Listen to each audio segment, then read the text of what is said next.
What's gaming, gamers? Today I've got a build for you centered around the Titan Exotic Glaive, Edge of Action, as well as the Exotic Arms Armor, Wormgod Caress. This build is designed to make the most out of survivability granted by the baby bubbles summoned by Edge of Action, as well as the stacking melee damage increase via Wormgod Caress. I'll explain what Edge of Action does and how it's been changed this season later in the video. But before I get into the rest of the video, I'd first like to shout out our clan, the Tyrant Seraphs.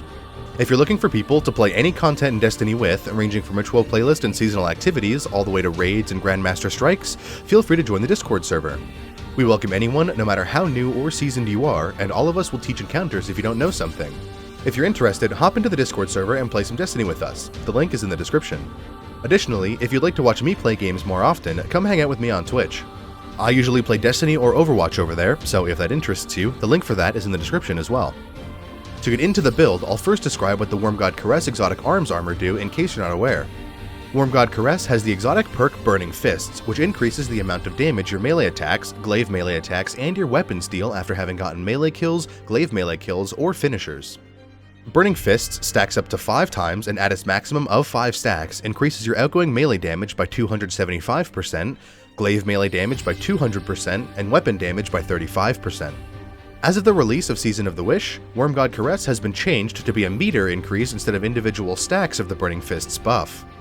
This allows the buff to decay over time, which will help the uptime of the Burning Fists buff compared to previous seasons, when all stacks would disappear at the same time.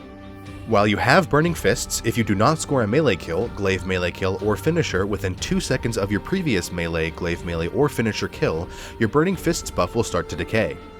The time it takes for each stack of Burning Fists to decay is strictly dependent on which stack of Burning Fists it is. Each stack individually has a different timer. The first stack will take 9.5 seconds to decay, the second stack will take 10 seconds to decay, both the third and fourth stacks take 4 seconds each to decay, and the fifth stack takes 3 seconds to decay. This means if you're at 5 stacks of Burning Fists, it will take a total of 32.5 seconds for Burning Fists to decay completely. Now that you know exactly what the Wormgod Caress Exotic Armor piece does, I can get into the rest of the build. I'll start with the subclass setup for this build. First, I'll put everything on screen as a prescriptive setup, if that's what you prefer, and once I've done that, I'll describe what each subclass element does, as well as why I've chosen it. Run the Ward of Dawn Super, the Rally Barricade, whichever jump you prefer, the Shield Throw Melee, the Vortex Grenade, the Bastion aspect, the Offensive Bulwark aspect, Echo of Instability, Echo of Persistence, Echo of Starvation, and Echo of Vigilance. As for getting into detail about the subclass, firstly, the Super. Ward of Dawn will provide you with effectively an invulnerability save, which is useful if you find yourself out of position or caught in between a large amount of major enemies. As using a glaive can put you out of position somewhat often, I like having Ward of Dawn as a panic button in case I need one. Ward of Dawn also grants a significantly stronger damage boost than Edge of Action's baby bubbles do, so you can use it for an increase in weapon damage against bosses if you so choose. As for the Barricade, the Bastion aspect will increase your Rally Barricade's base cooldown to 80 seconds, and the Towering Barricade's cooldown to 100 seconds. This is significant, and as the difference between the two is only 20 seconds, using the Towering Barricade is certainly an option. I prefer the Rally Barricade for its slightly shorter cooldown and its buffs to weapon stats while standing behind it, but Towering Barricade can be a useful piece of deployable cover if you're in an encounter with minimal natural cover. Onto the melee ability, either the Shield Throw or the Shield Bash melee abilities are usable.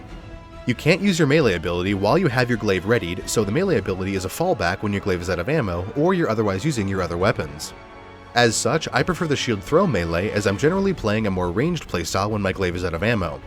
Shield Bash will give you a full overshield upon killing an enemy with it, whereas Shield Throw only gives minimal overshield when it hits enemies.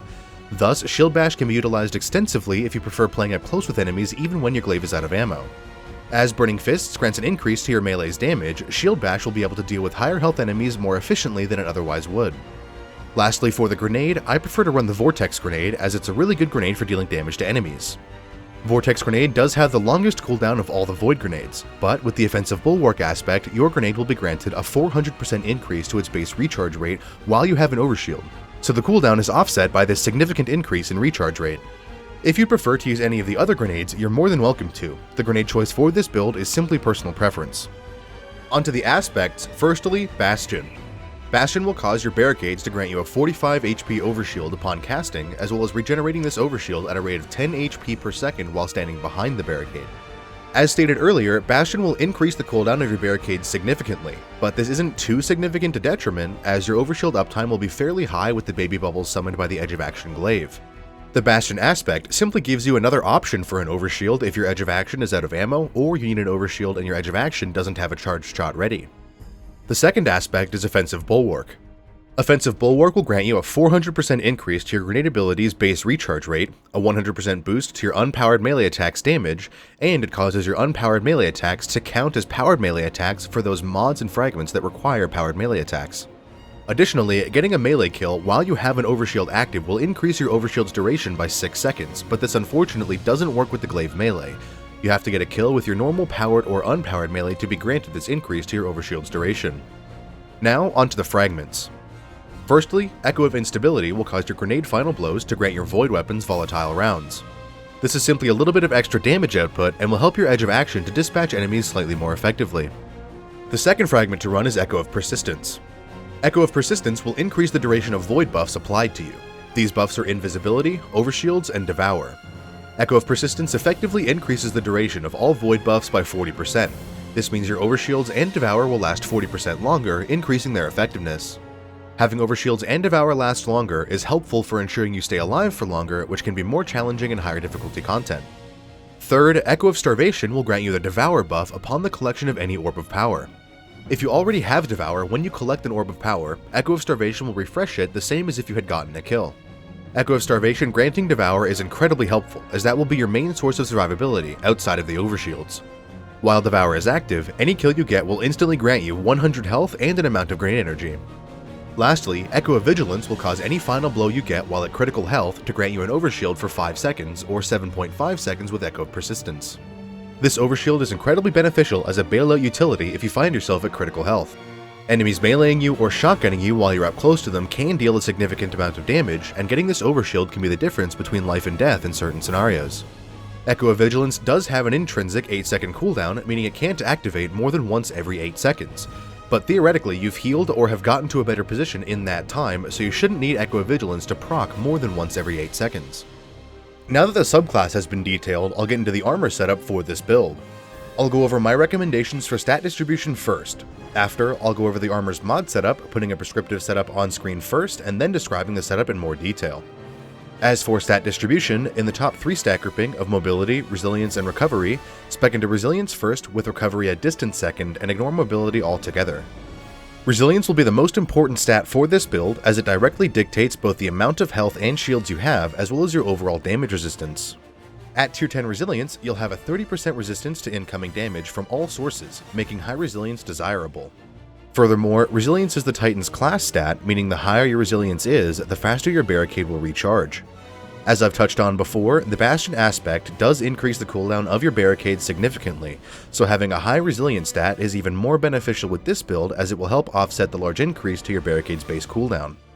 Recovery is less important than resilience for this build, but it is still nice to have a few points in. Recovery dictates both the delay to start regenerating your health and shields after having taken damage, as well as the rate at which you regenerate your health and shields. As Devour will be procced very often with this build, you won't need as high a recovery stat as you would with other builds, as Devour will heal you for half your health every time you get a kill. Recovery is helpful if you don't have Devour procced, however, so ignoring it altogether isn't recommended.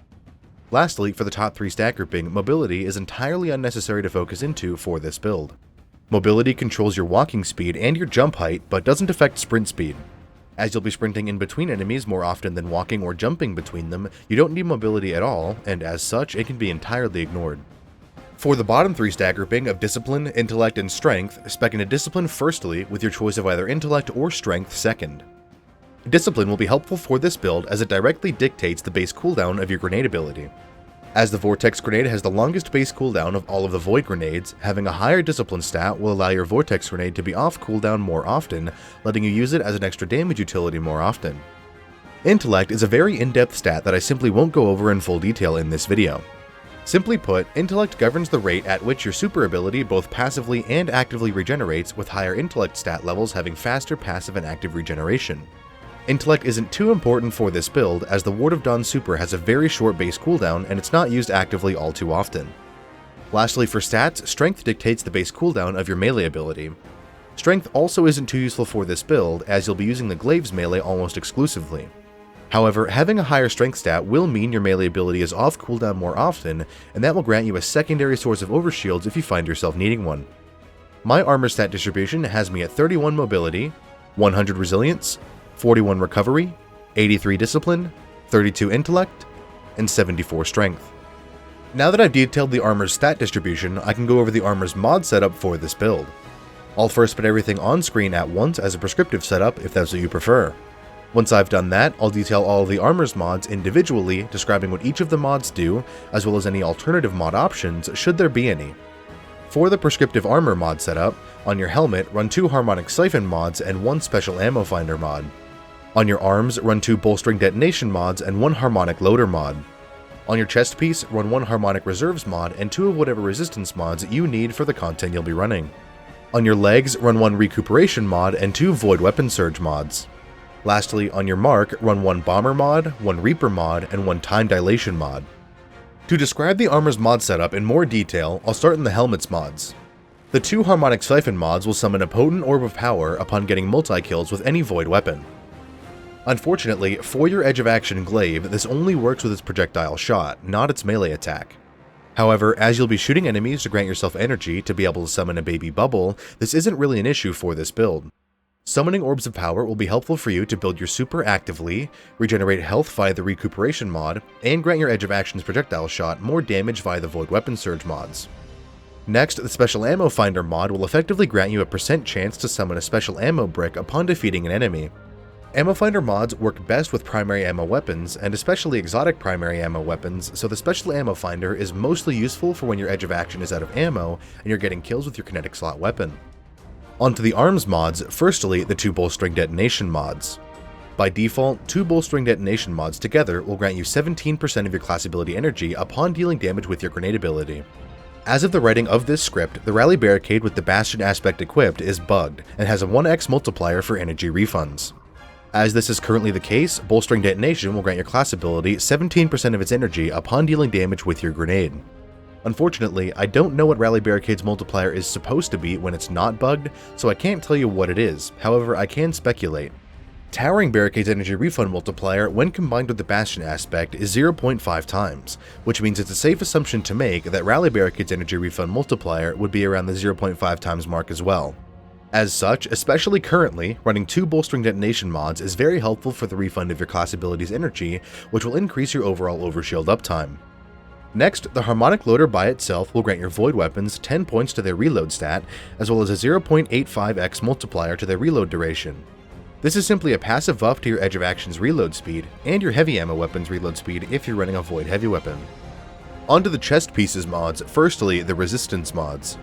Resistance mods will grant you 15% resistance to the mod's specific incoming damage type with 1 copy of that specific mod, 25% with 2 copies of that specific mod, and 30% with 3 copies of that specific mod. As such, I find it most useful to run 2 of whatever resistance mods correspond with the activity's threat modifier. If the activity you'll be playing doesn't have a threat modifier, simply run whichever resistance mods you believe correspond with the damage type or types you'll be taking the most often. Next, the Harmonic Reserves mod will grant your void weapons an increase to their inventory stat, which increases the amount of reserve ammo they can carry. This is useful especially for the edge of action glaive, as having more ammo ensures you can use it more freely without worrying about running out of ammo for it. If you need, you can forego this reserves mod in favor of a third resistance mod. This may be the smarter option in endgame content, but for most legend level content you should be able to run a reserves mod without a significant decrease to your survivability. As for alternative mod options, if you don't feel you need the reserve mod and one of the resistance mods, you can run 2 loosened blade mods. These mods will cause your edge of action's projectile shot to grant the weapon 30% increased energy gains, which reduces the total amount of shots required to get to full energy from 4 to 3. This saves ammo in the long run, so it could be useful for you if you only require 1 resistance mod. For the leg armors mods, firstly the recuperation mod. Recuperation will grant you 67 health upon the collection of any orb of power with no cooldown. This doesn't work for your void overshield's health, but it does work for both your health and shields while you have an overshield, which will be beneficial especially if you are critical health before you were granted an overshield. Next, the 2 void weapon surge mods together will grant your void weapons a significant 17% outgoing damage increase while you have any stacks of armor charge. This will be helpful for your Glaive's projectile shot, but it won't affect its melee attack. Furthermore, if running a Void heavy weapon, the Void Surge mods will increase its damage as well, further increasing the effectiveness of the 2 Void Surge mods. Lastly, for the Marks mods, the Bomber mod by default will grant you 12% of your grenade ability's energy upon the use of your class ability. However, as described earlier, the Rally Barricade when combined with the Bastion aspect is currently bugged and will apply a 0.4x multiplier to this 12% figure. This means in its current bugged state, Bomber will grant your grenade ability 4.8% energy upon the use of your class ability. Again, I don't know what the default multiplier is supposed to be when it isn't bugged, but my speculative assumption is that it's a 1x multiplier, meaning you'd be granted the full 12% grenade ability energy upon the use of your class ability. Next, the Reaper mod will cause your next weapon final blow within 10 seconds of having used your class ability to summon an Orb of Power. This Orb of Power will be helpful for granting you super energy, health via the recuperation mod, and armor charge for your weapon surge mods. As the Rally Barricade with the Bastion aspect has a significant cooldown, this won't really be an active use mod and will instead be a free Orb of Power every once in a while. Lastly, for armor mods, the Time Dilation mod will cause your decaying armor charge stacks to last 15 seconds each instead of 10 seconds, which is a significant 50% increase to your decaying armor charge's uptime.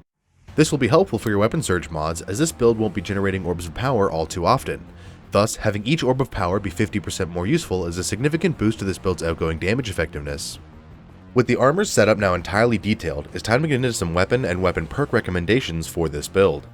I'll first detail weapons and perks in the kinetic slot, then weapons and perks in the heavy slot, and finally, I'll describe the Edge of Action Glaive and how it functions. For the kinetic slot, running any primary ammo weapon is recommended. As this build is mostly designed around the melee of the Glaive and not its projectile shot, you won't really be using the kinetic slot weapon all that much. Thus, I like utility perks like Shoot to Loot, as it will help you to collect ammo bricks and orbs of power that are otherwise unsafe to collect if you haven't built up stacks of burning fists or don't have an overshield ready to deploy. I prefer using ranged weapons with Shoot to Loot. Bows and scout rifles are fantastic for ensuring safe positioning while collecting ammo bricks and orbs of power. The Lunulata 4B World Drop Bow, the Raconteur Bow from the Season of Defiance, the Hung Jury SR4 Scout Rifle from the Nightfall weapon pool, currently out of rotation, and the Fang of Ur-Yut Scout Rifle from the Crota's End Raid are all great options for weapons that can roll Shoot to Loot. As for the heavy slot, I prefer running a Void weapon so as to make use of the Void weapon surge mods. Any Void heavy will work. You can run a rocket launcher if you'd like some boss damage, or a machine gun if you'd like a little bit more versatility with your heavy weapons usage. Rockets like Royal Entry from the Vanguard weapon pool, Braytech Osprey from the Nightfall weapon pool, and Red Herring from the Witch Queen weapon pool are all good options for dealing reliable boss damage. Machine guns like Commemoration from the Deepstone Crypt Raid, Retrofit Escapade from the Season of the Seraph weapon pool, currently acquirable from the Operation Seraph's Shield exotic mission, and Corrective Measure from the Vault of Glass raid are all fantastic versatile options for Void machine guns. With my kinetic and heavy slot recommendations now detailed, I'll go over what exactly the Edge of Action Glaive does. Edge of Action has the exotic trait Remote Shield. Remote Shield allows you to consume your Glaive's full shield energy, which will cause your next shot to summon a small protective bubble upon impact. This bubble shares similarities with the Ward of Dawn super. It will grant you an overshield, increases to your weapon's handling and reload speed stats, as well as a 5% increase to outgoing weapon damage. The buff lasts for 10 seconds and is refreshed whenever you're inside the bubble.